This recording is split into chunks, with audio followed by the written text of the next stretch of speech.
All right. 3, 2, 1. A 3 and 2, and a 1 and 2, and a 1 and 2. And What's going on? What's going on? ADPI, how you doing? We got Uncle G in the house. 3 into the foe. What's up, man? What's going on, sir? How are you doing? I'm doing great. I'm doing better now that I'm on the phone with on this interview with you guys. You guys are awesome, and I love what you're doing. Thank you, sir. And love the enthusiasm, by the way. You're gonna get me all excited. Let's do this. Hey, if that's one thing, sir, we do it. We bring the enthusiasm because it's important, right? We're talking about an awesome topic, and we're delivering to an awesome crowd, and we know that you're going to motivate the heck out of them. So we got to do our best to motivate you, sir. Let's do this.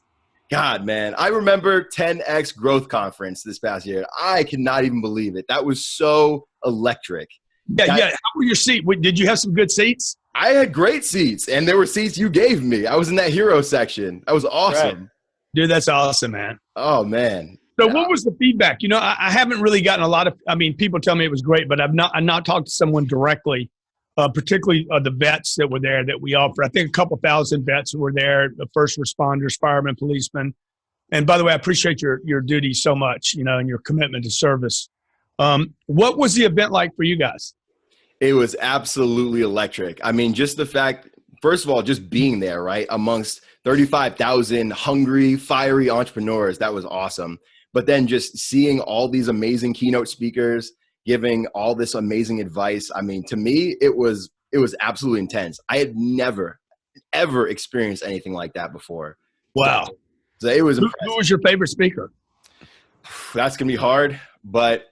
No, dude, that ain't hard. You're supposed to say you. I say you, right? I say you. Well, you know what? I got something for that later because I saw another side of you, Grant, that I did not see ever before. And I got to know you, I think, on a little deeper level. But, I mean, Steve Harvey touched me, man. And that was powerful. So I think he's going to be my favorite from that. We actually added a team member that we met there who's now on our team doing a lot of our social media stuff. So that's pretty neat connection, too. A lot of people tell us, hey, we added people, we hired people there. You got a great Grant. You bring a lot of people that are all like-minded and want the same thing. So I've had a number of people tell me they actually hired people while they were there. Yeah, that's pretty cool. Yeah, it was awesome. It was an awesome. Okay, let's get on to what you guys want to talk about. Yeah. Hey, I'll just kick it off by saying, you and I spoke on the phone. You didn't see my mug, but I called in a few weeks ago on your Monday show. And we talked about target acquisition for veterans who are transitioning. So active duty passive income is solely focused on, creating this idea that you don't have to be, stuck in a rut while you're in the military with your finances. And that when you transition out, there's something else better than just a military retirement on the outside. And I believe that comes through real estate investing. And so we talked about veteran suicide a little bit. I know that's a passion of yours as well, but I really think that that real estate changed my life through target acquisition. When I transitioned out, I found a new passion in mentorship of our service members. You traded your PTSD in for some ADPI, right? And that's right. I love that. There's a quote for you. Holy cow, man. Dude, look, my whole life I've been told I didn't serve. Okay, it's one of the only maybe one or two regrets I have in my life. One of them, if somebody asked me, "What's your biggest regret?" Did not serving in the military. Massive regret. Yeah. Because I was thinking about doing it. I needed it. I needed the discipline. I needed the order. I needed somebody to be in control, and I needed a mission. And what happened was, but I was scared, right? I'm like, oh my God, I'm gonna get in there, and I'm not gonna be able to, they're gonna break me. Yeah. Right? And a guy talked me out of it because he's like, you got flat feet, dude. They're not going to take you anyway. Right. Oh, thank God. Wow. Yeah. Put some Dr. Scholl's in there and you're good. But it was a huge regret for me. Right. And at the same time, people were labeling me OCD, ADD, ADHD. Yeah. Like I've been labeled everything, right? And when I bought into a lot of it as an issue. And I'm not making light of this mental disease, the issue, the problems, what happens over there. Look, trauma happens to a lot of people in a lot of different places in the world, not just in the military. Absolutely. But when I traded in my labels for, dude, I'm going to be, you know what? I'm going to trade my ADD in for some multiplication. I'm going to trade in my OCD thing. I'm going to trade in this this need to be great, this desire to be more, into, hey, I'm just obsessed with success syndrome, the OSS.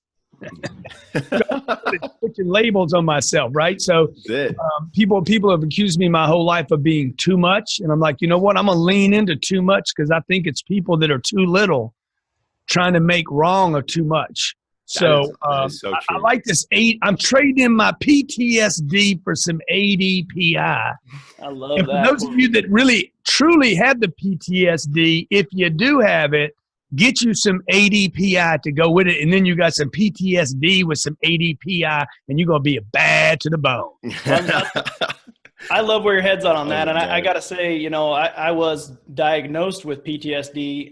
You know, I lost 19 guys while I was in service, and you know, we had to bury a lot of those guys. I was in a special operations unit, but so where we're headed now, I'm actually just want to say I'm thankful that you didn't go in the military, because you never know. You could have been one of those guys, and then all of a sudden we don't have 10X. We don't have Be Obsessed or Be Average. We don't have Grant Cardone. So, you know, either way, I'm glad that your track. We're serving together now, man. Exactly That's right. That is absolutely right, man. Yeah. And you know, I've talked to a lot of military guys. I got a lot of buddies that are in the military. The whole 10X thing really vibes off with anybody that's willing to take those kind of personal risks. The 10X thing really resonates with them. And you know, the thing when a guy comes back from service or a gal comes back from service, I've had people tell me, dude, it's scarier here than it was there. Yeah. He's like, one guy told me, he's like, he really said it very eloquently. I was up at Fort Bragg. I was speaking there, and then I left there and went up to the Pentagon and spoke there to military in transition. And this guy told me, he's like, coming back here, dude, I don't know the mission. I don't know who the enemy is. I don't know the target. I don't know what we're doing every day. He's like, I got a job with a company. They don't even have a start time. Wow. The people there are negative about where they're working. And he's like, there's nobody to follow. There's no leadership. And he was looking for leadership. He wasn't looking to be the leader. He was looking for a vehicle that he could get into and serve. And I think there's a mistake with a lot of companies that hire vets, that they're looking for leaders. And I'm like, dude, the biggest thing a military person has, to me, is a better quality than leadership. The best quality in a person is the ability to follow, not lead. Yeah. That is so true, man. Everybody wants to be the leader. Everybody wants to be the head honcho, but you head honchos don't win wars, man. Yeah, you want to hire somebody who's the right place, right time, right uniform, right attitude. It's somebody who you train to do so through the military. Yeah, and achieve the mission, right? You don't just do that with a leader. Like I don't even look at myself as a leader. If you guys were there at the conference and John Maxwell was talking about leadership, I'm like, dude, I don't even see myself as a leader. He's like, what do you see yourself as? A doer. I'm a frontline guy, dude. I'm out there sorting shit out. I'm the spy guy. Hey, reconnaissance, send me in, let's roll. You know, I want to be in the game, and I don't see myself as a leader. And he's like, Grant, there's 34,000 people followed you here, man. That's it. And it's crazy because sometimes, you know, Grant, when you put your head down and you just commit to doing something, right? There are people that will follow you because they see the confidence. They love what you exude. I mean, you said something in that conference that spoke to me and still resonates to me today. It's be okay with having some pressure, right? Having pressure behind you is great. It's a good thing and you should welcome it. And that reminded me of, you know, my time, you know, standing watch with 2 hours of sleep, driving a ship with 100, you know, yards to either side. And and that's, you know, it's crazy, but you have to drive like that for miles and miles and you have to accomplish the mission, but it's okay because you know that you have your team around you. You're confident. You're just going to do it. And that's it, man. So I absolutely. Look, I perform best when I'm on alert, man. Yeah. And that this is the problem to me with America. America is a country without, where the American people, particularly in the middle class, are there's no threat in the environment. Yeah. Everything's a given. Everything's like, oh no, I deserve to send my kids to school. I deserve health care. I deserve a house. You know, I deserve a job. I deserve to be happy. Dude, like maybe you do deserve all that, but you're going to have to fight for it. You know, when you get down to urban America, you go to inner city Baltimore, those kids there, they don't think they deserve anything. They have to scrap and fight for everything they have. Also, when you go to the upper crust, okay, all the way to the top of the food chain, I don't mean rich people. I'm talking about the super wealthy. Dude, those people are scrappers. Yep. Okay, they fight for everything they have and fight to defend everything they've gotten. And they're doing whatever they can. Like they're on alert all the time saying, hey, you ain't taking this from me. So I think in the middle, everybody in the middle, the 300 million people or whatever the number is, 280 million people in the middle, we take a lot of things for granted. We do. When I think that we all perform best when we're under pressure. Absolutely. And when there's some kind of threat in the environment.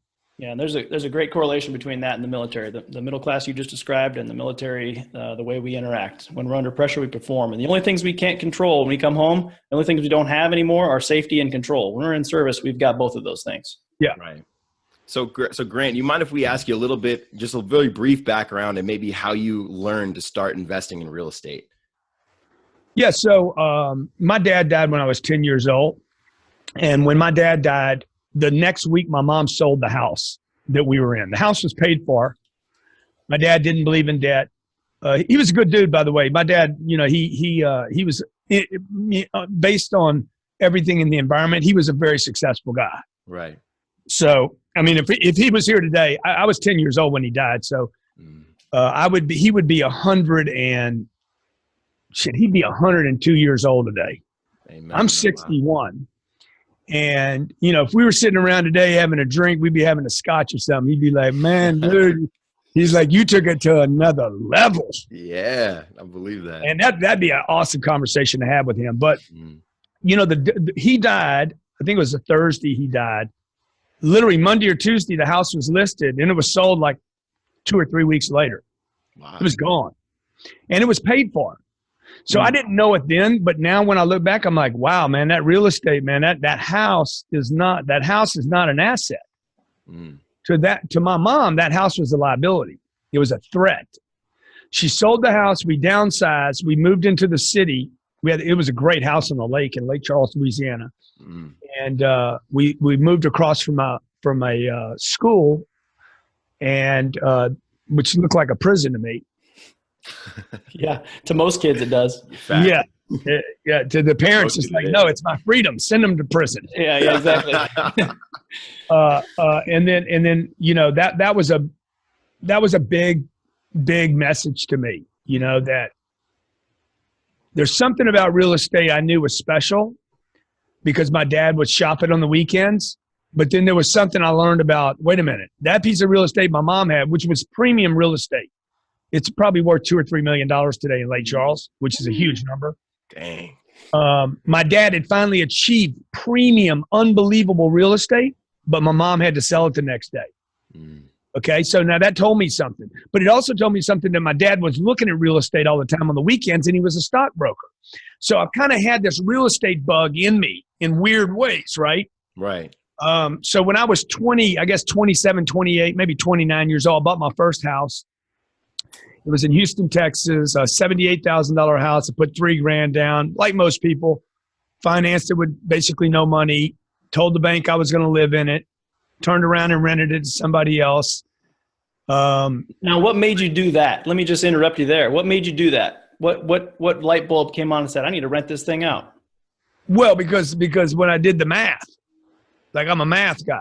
Gotcha. I'm like, why would I pay for something if I don't have to? There you go. And I've always loved money, by the way. I've loved money since I was 8 years old. Mm-hmm. Like I have always loved money. Like I have a fascination with money. Now those of you out there like, oh my God, I knew this guy was that kind of guy. Okay, I love money. Okay, I'm going to give the damn t-shirt. I love money.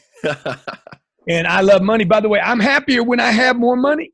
For all of you out there that like money won't make you happy. You ain't got any money. You should not define your happiness based on the little bit of money you got. Okay, because I know people that make $1 million. As soon as they get $1 million, they're like, Grant, I'm unhappier now than I was when I was broke. I said, bro, you still broke. Because $1 million isn't any money. See, when you don't have any money, you can be happy. But when you got $1 million and realize it's still no money, you need more. You're like, fuck, I'm really unhappy now. Okay, I didn't have anything. I'm unhappy. Now I got million and I'm not happy because the $1 million wasn't supposed to make you happy. It was supposed to make you secure. And then you realize that didn't happen either, because $1 million, once you do the math on $1 million, you're like, see, when I did the math on my first rental property, I'm like, I'm making $200 a month. In 12 months, I'll make $2,400. I put $3,000 down. I'm making 80% on my money. Cash flow. That's pretty good. And everything was good for 6 months. I thought I was going to be the next like real estate tycoon, dude. Yeah. I'm like, I'm going to the stars, man. I've made it. Okay. Well, 4 months into the deal, the tenant moved out. Oh. And I'm like, oh, shit. Oh, man. Okay. The first month, $600 goes away. That's what I collect. I collected like $800 positive cash flow in the first 4 months. $600 a person. Boom. I'm back to $200. I'm like, oh, shit. Now I'm scared. Now I don't know anything. I don't know how to rent it. I don't know how to rent it. I don't know how to run an ad. I don't know how to get it ready. I know nothing. Right. And so I got scared. I put the house in the market. I had a job, right? So I can't do both of these things. Right. I put the thing on the market, sold the house, took like 4 months to sell it, broke even on the deal. And I sat down and said, hey, there's something I don't understand here. You know? And what most people do with real estate right there is they quit. I know a lot of people that have quit on one deal. That's very true. And when I sat down and realized what I had done wrong, because I'd read all these books about, I had studied people that had created fortunes in real estate. And what I realized was none of them had bought one door. They had all bought multiple units at a time. So I started studying real estate, shopping real estate every weekend. I lived in Houston. I moved from Lake Charles to Houston. I was living in Houston at the time. And every weekend I'd shop real estate, talk to brokers, look at deals. Took me 3 years to buy my next deal. And what was it? It was 38 units. Gotcha. Woo, man. It was $1.9 million, San Diego. I was terrified, man. I believe that. I was so scared. Now, did you have partners at that point, or were you just going in? You were just scrapping and saving and trying to figure it out. I was 31, 32 years old. Yeah. And when I was shopping in Houston, I had looked at thousands of apartments. Right. I had underwritten hundreds and hundreds of deals.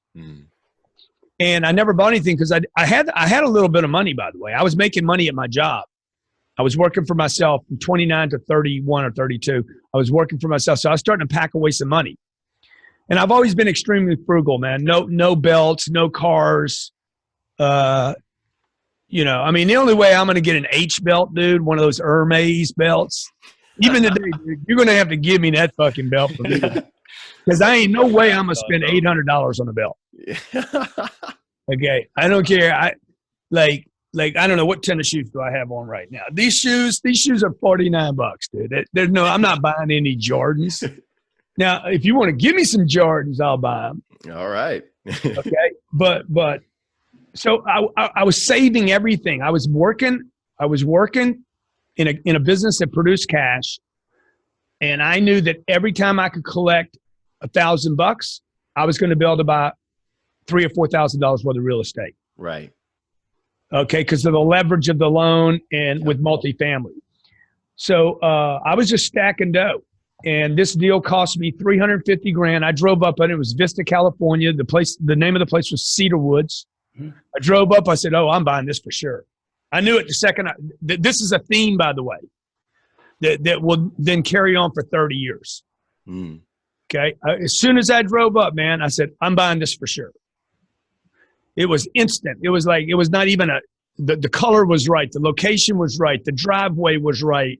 The 1950. I already knew what I needed for a loan. I knew the terms of the loan better than the bank did.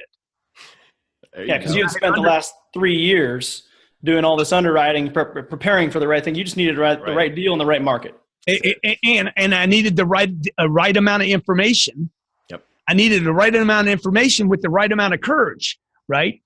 You can be a good shot, dude, but it doesn't mean you'll squeeze the trigger. That is very true. Yeah. So, you can be a fighter, but it doesn't mean you'll throw the right punch at the right time. Like if you wait too long, you could be knocked out. Right. You could be the better fighter, cold stone knocked out on the floor face down. because you didn't know to hit. Right. You weren't educated. Exactly. 3 years that I looked at properties, I'm telling you guys, I missed millions and millions and millions of dollars worth of deals. Not only did I underwrite deals for 3 years, I tracked those deals to find out when they sold, who they sold to, and the history of them. I'd watch them resell again. Oh, goddamn, I could have bought that one. I was right on that one. Oh, okay. man. That one I didn't need to hit. That one, if I'd have done it, it'd have been a big problem, whatever, right? So there you go. Good. So it created all this confidence. And so when I saw this deal, this cedarwood deal, I knew right away, oh yeah, this is the right deal. This is it. Good. And $350,000 down. I financed $1.6 million. It was $1.9 million. To me, I was like, I'm buying a $2 million piece of property for $350,000. Yeah, right. Yeah. It was simple math to me, dude. Yeah, absolutely. Okay, it was 32 units. It was big enough, or 38 units. It was 30. It was 38 units. And I'm like, all I got to do is keep it. It cash flowed 12% the first year. Woo, nice.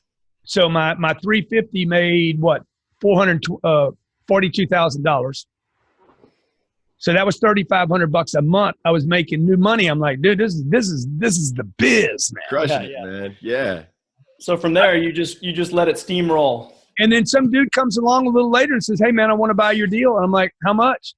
And I made $4 or $5 million on that first deal. Oh man. Hey bro, I shouldn't have sold it. That deal's probably worth $15 million.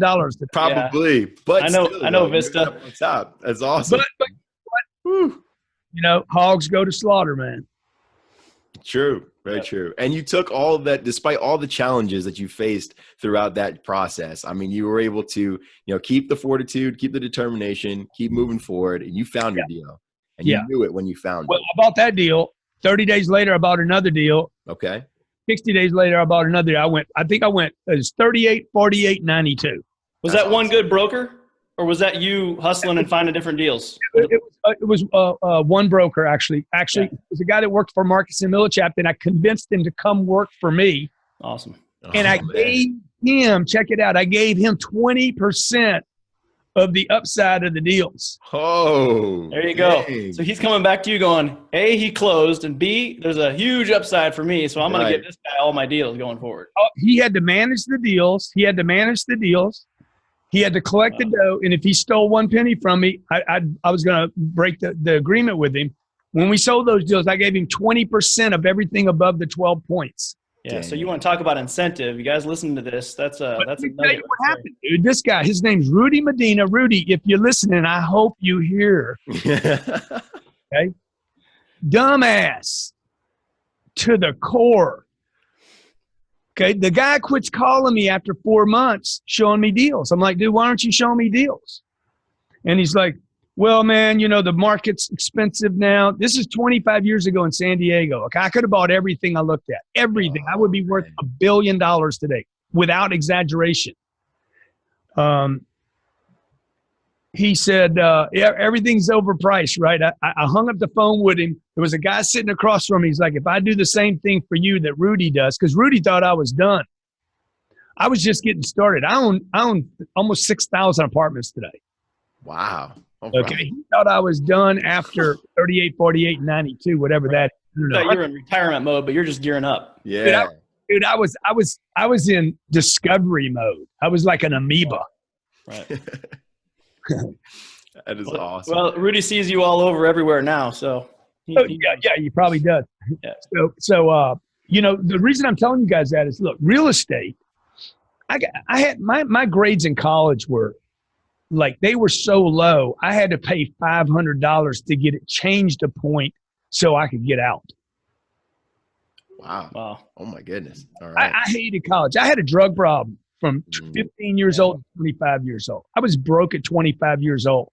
Real estate bought that plane right there. I don't know if y'all can see it in the shot. Yeah. Oh, nice. That's a goddamn, these are companies buy planes like this, not people. Right. Okay. These kind of planes are reserved for Coca-Cola.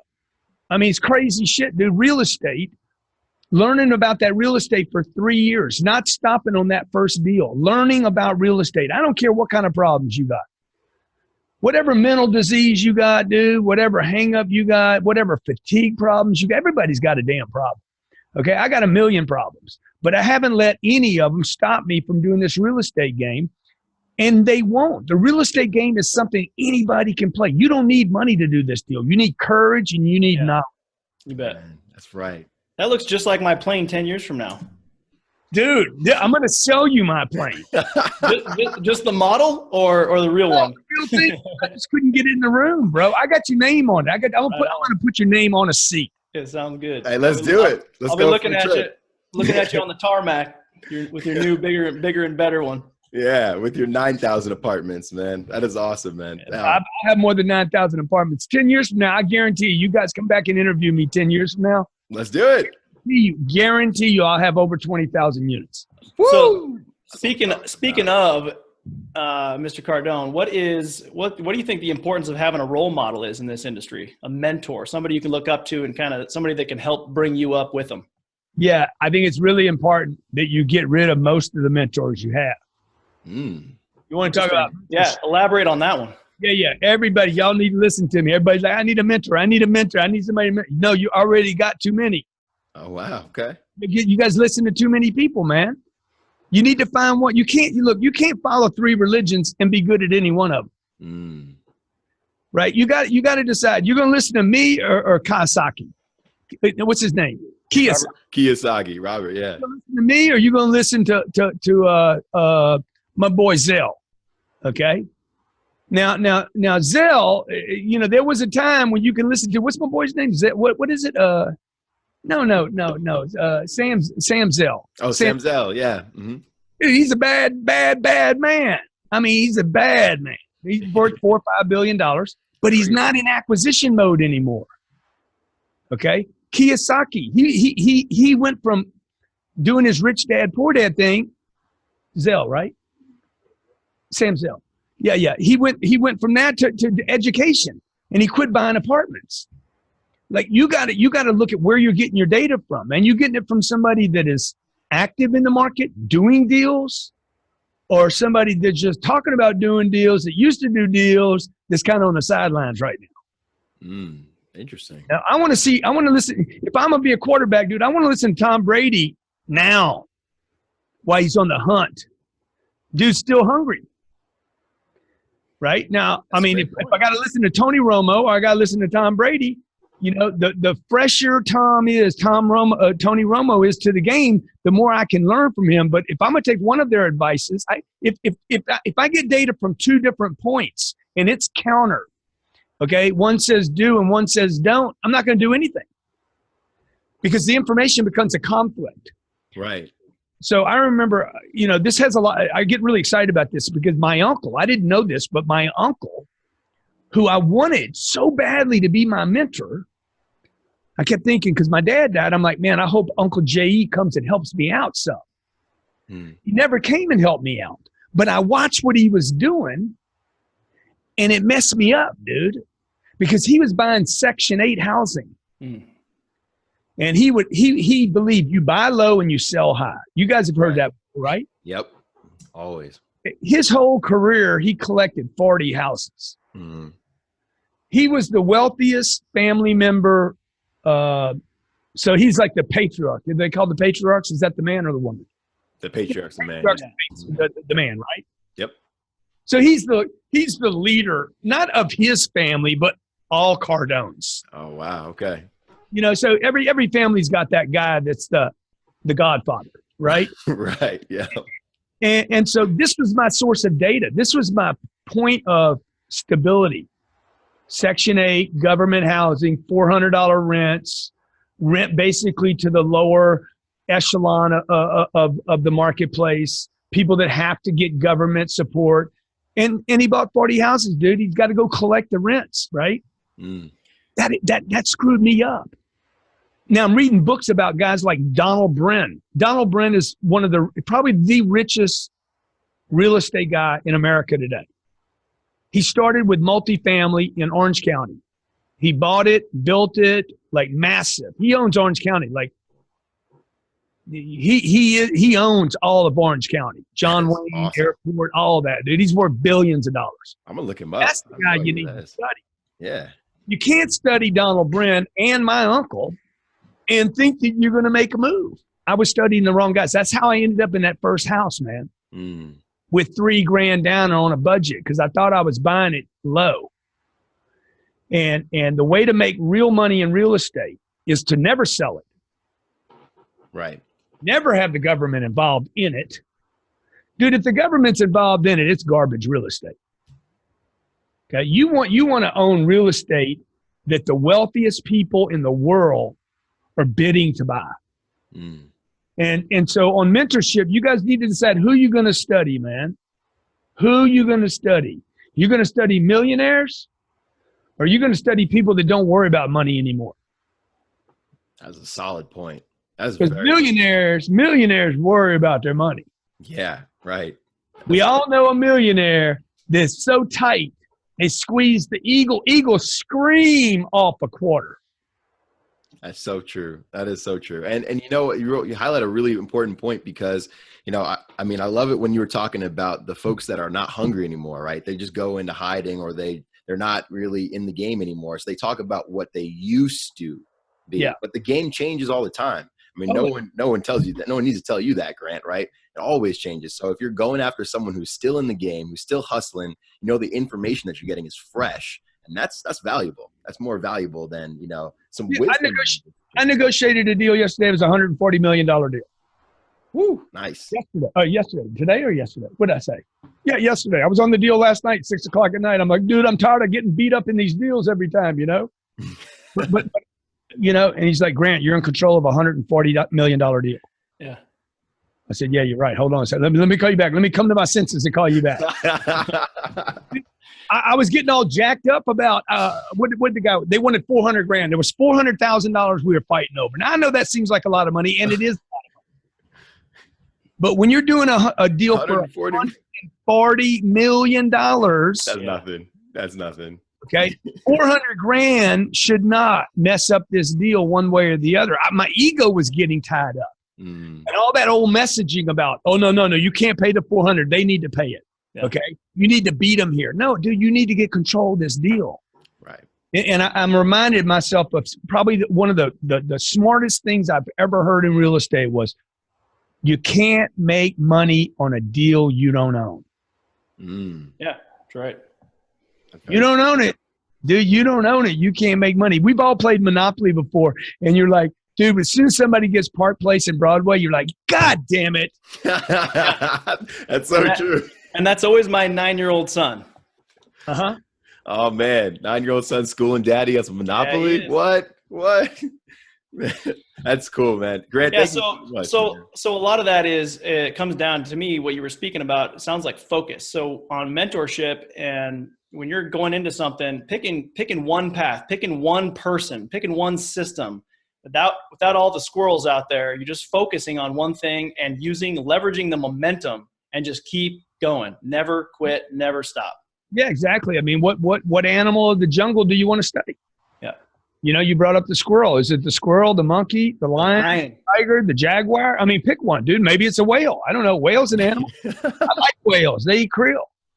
Big appetite. Okay? A lot of people want to be a shark. My friend Damon John's like, he's like, I'm a shark. I said, well, that's good. I'm a fucking humpback whale. Okay, there's not one report of a shark ever eating a humpback. Right, yeah, there you go. So you know, what do you want to be, man? What in the food chain, you guys get to decide. Everybody gets to decide what they want to be. In real estate, unlike the military, in real estate, I get to decide whether I want to be a buyer, the broker, the agent, title person. In the military, they probably tell you what you're going to be. Yeah. Right. But out of the military, you know what I want to be? I don't want to be a shark or a lion. I want to be a badass former service member who is disciplined, focused, and driven like nobody else. Yeah. Amen. There you go. No shark can touch me. No lion can touch me. And no humpback whale can touch me. Yeah. But we could play together. That's right. we can do the dance. We'll be doing the dance on the tarmac in our jets in 10 years. I love it, dude. I love it. I don't even know why we got to wait so long. That's awesome. Yeah. Why do we wait so That's long? true. Hey, let's do it next week. Come on, let's go. Let's 10x that timeline, huh? 10x it, baby. Right.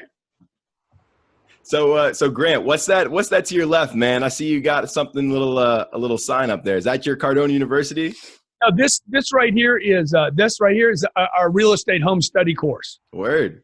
The $10,000 course, 60 hours on video. Like if any of you want, the way I buy real estate in a very, very unique way. And people have asked me to, there are a lot of people actually that partner with me at Cardone Capital. They're actually invested with me. They're like, hey man, can you put a program together where I can study what you're doing?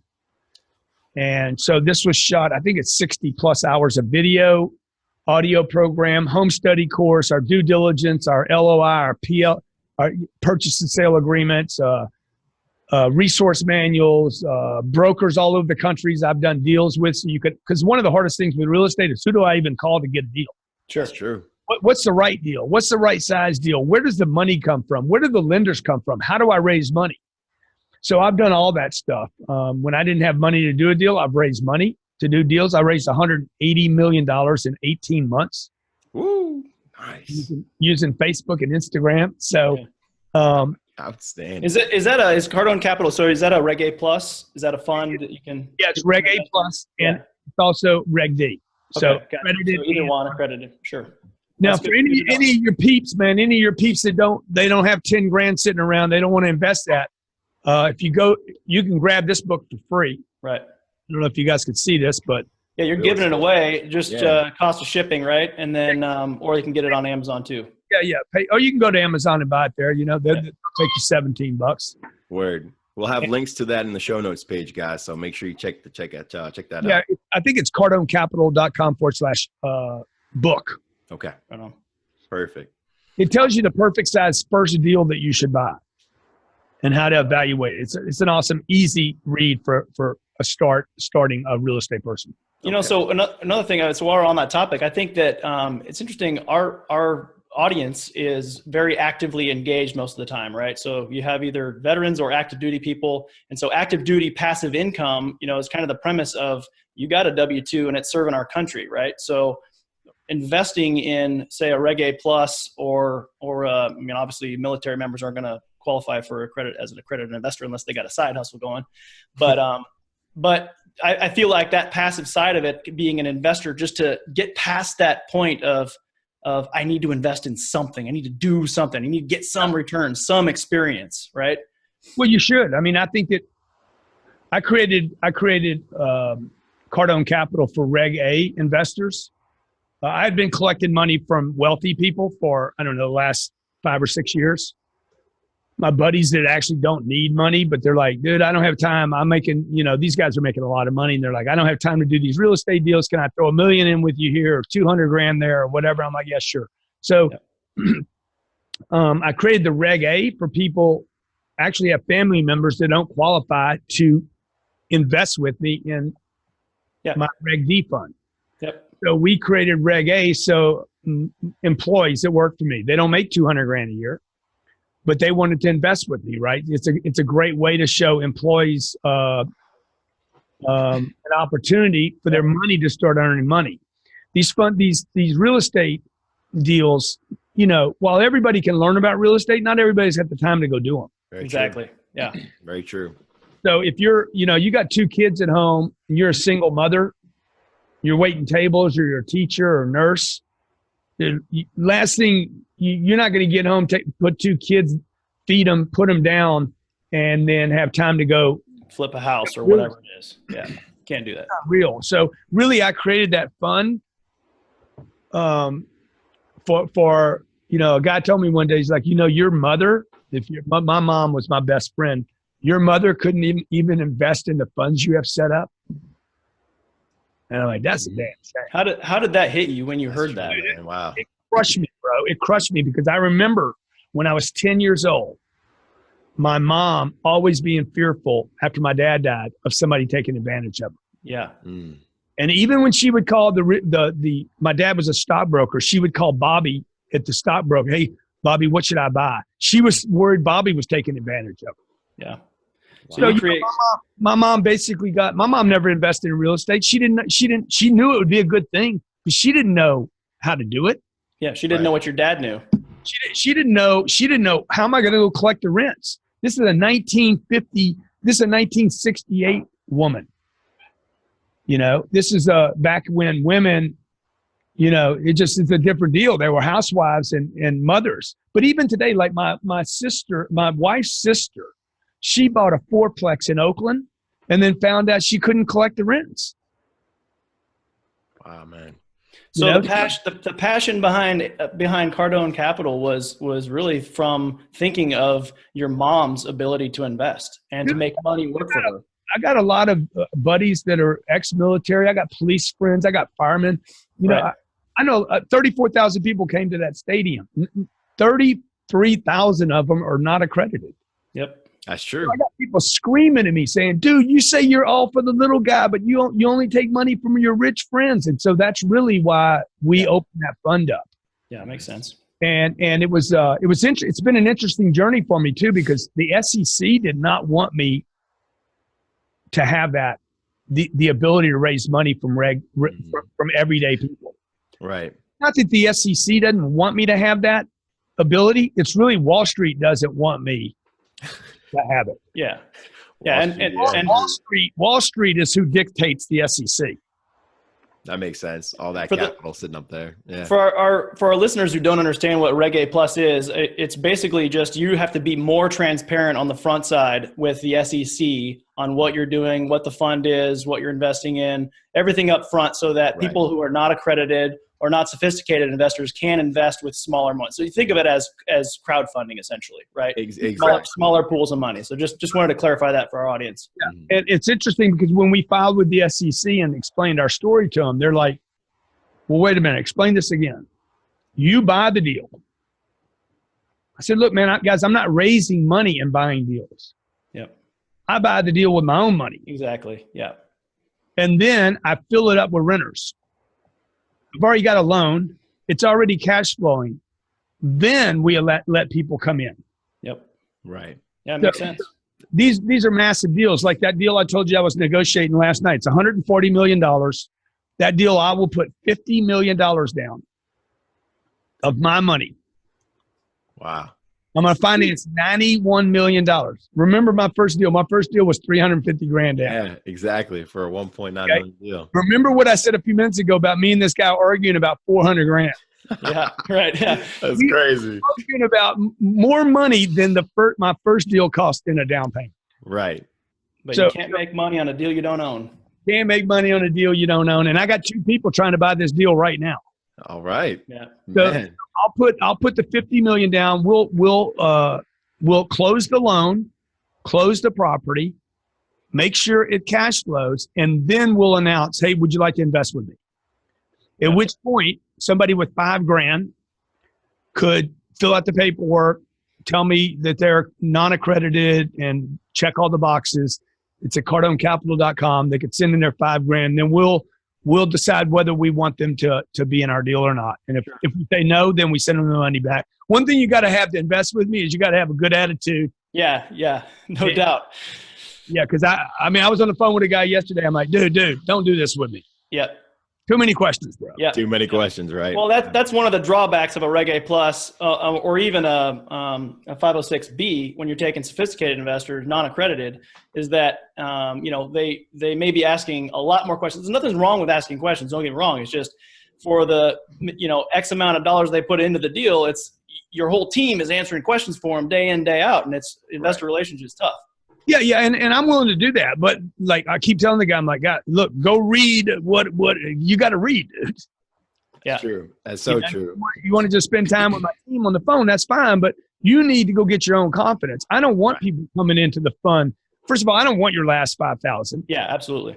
I don't want you to go borrow money to do this. No.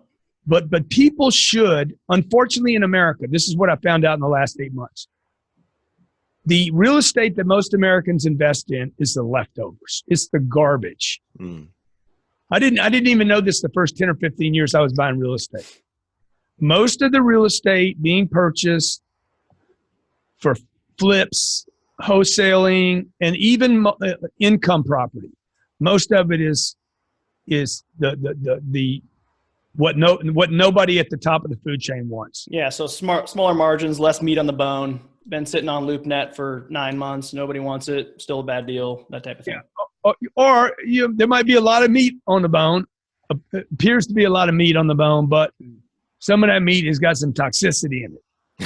Well, yeah, I mean, we're in a deal right now because we're investors. We're actively. I closed on a 212 unit recently and 129 units under contract, and it's like we found under discovery on due diligence that it was a little hairier than we thought it was. That thing had a lot. I mean, we could probably. It's got hair under the arms, on the arms, on the back. Yep, all over it, man. Its own hair. It's crazy.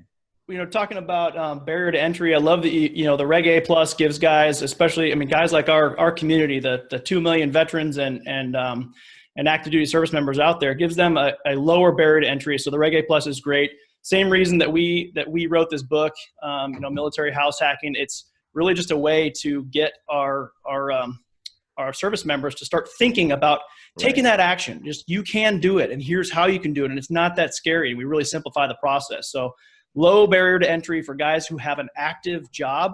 Mm-hmm. They want to create passive income. And now, with Reg A Pluses that you're doing at Cardone Capital and with ADPI, I think there's a lot of ways that we can get in there and help these guys out. So appreciate that. Everybody should have some passive income. I don't care if it's $37 a month. You bet. Dude, you the way to start with your passive income is to get your first drip going. Warren Buffett says anybody that doesn't create a second flow of income will die at a job. And never create financial security for your household. The only way to create financial security is not to get rich. It's not because of a good salary. It is to make sure you have a stable second flow of monthly income, not quarterly income, every month income. So you want that drip coming in, because one drip, dude, it's like having a leak in your house, okay? If it leaks, dude, it's going to get bigger. Yep. That is very true. So you can have a positive leak. You can have if you pick the right partner and get a little drip going, $37, $37. You get that for about 24 months. And next thing you know, boom, it's $45. It doesn't seem like a bunch, but it pays for some groceries. Bet. And it's only held down by the amount of money that you invest. Right now in America, there's over $5 trillion sitting in banks. There's $5 trillion sitting in equity. And there's about $8 trillion sitting in mutual funds.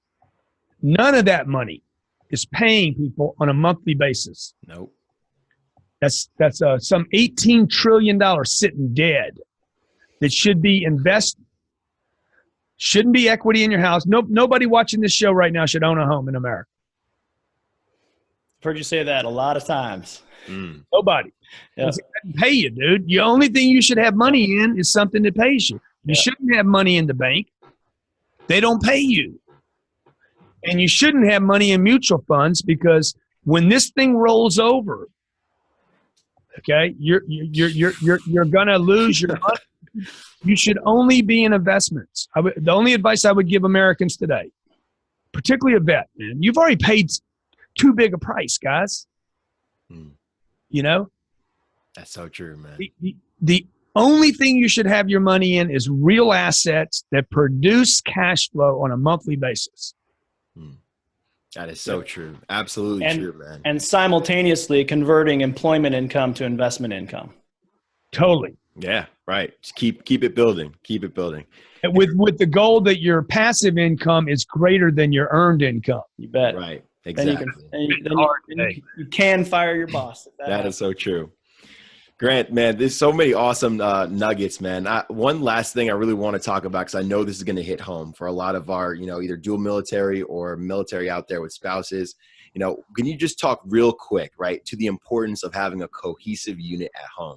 I know Elena hit this really hard at your conference, and it just, I know it shed a tear for me and everyone else that was near me, man. But you guys got to get everybody on the same page, man. You got to be one mission. Yeah. You got to have one mission.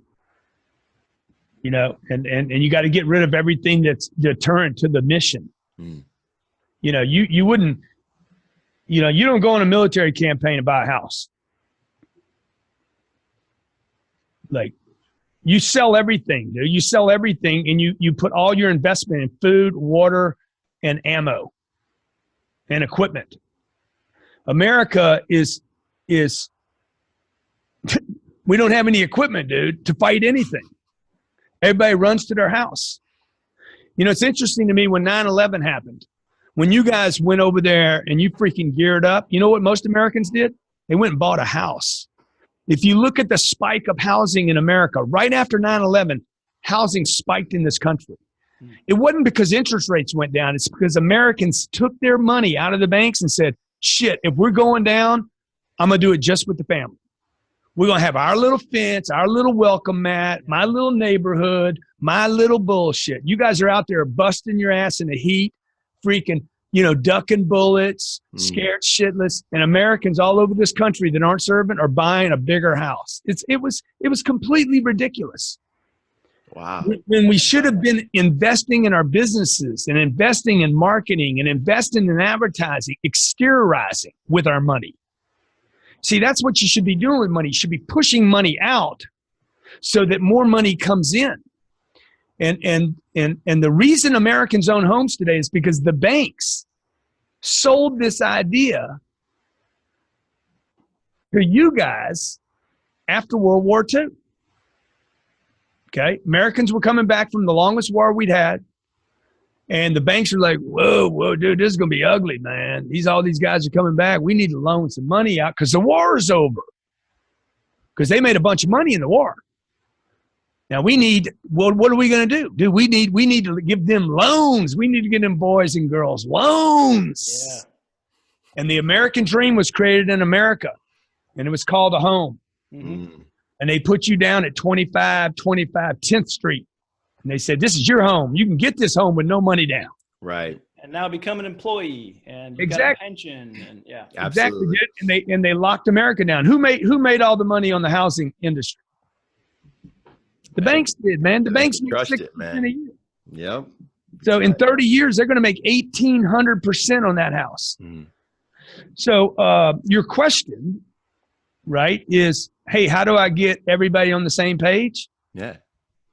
You guys got to rethink everything you're doing right now. Money at the bank, money in a retirement account, money in the house, money in the kids. You know, you got families right now planning a college for their babies. Dude, guys, fund your own life. Who made all the money off the college thing? Colleges, the banks. Like everyone else but you. Harvard's got $38 billion in pension funds.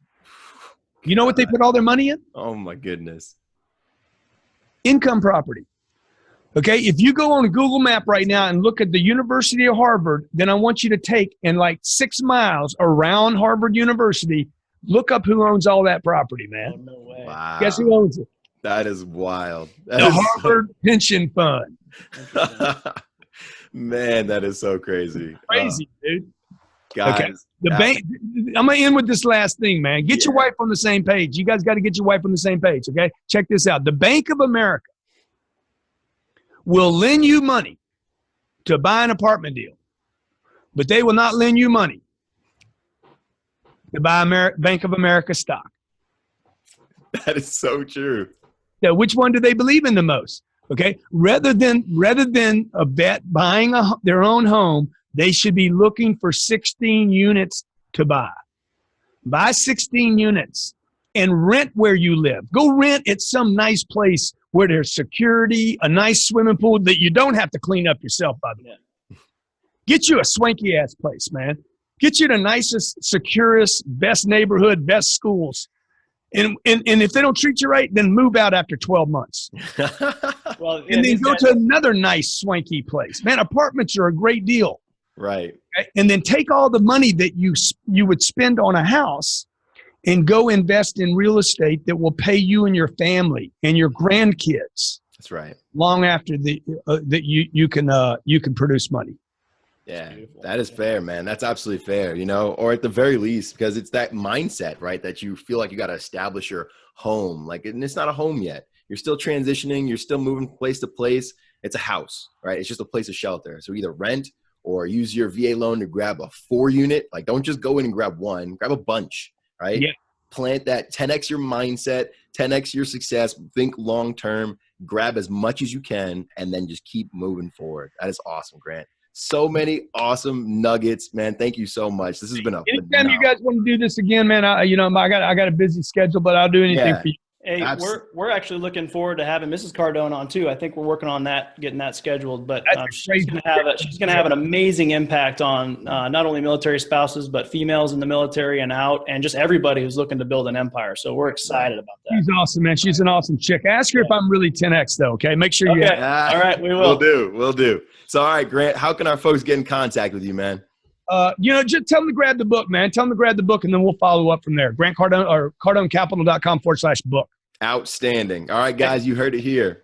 Take care. Hey, if any of you guys want to, tell you what, any of your people want to invest with me at Cardone Capital, put a minimum of 10 grand in there, and I'll send you the program for free. The program's free. You heard it. Okay, the program's 10 grand. So you can buy the program for 10 grand, or you can invest 10 grand with me and I'll give you the program. Boom. Look at that. All right. Show notes it is, guys. Website, though, for vets only. Roger that. Thank you so much, Grant. You are the man. We'll catch you later. Thanks a lot. See you on the tarmac. Right. Outstanding.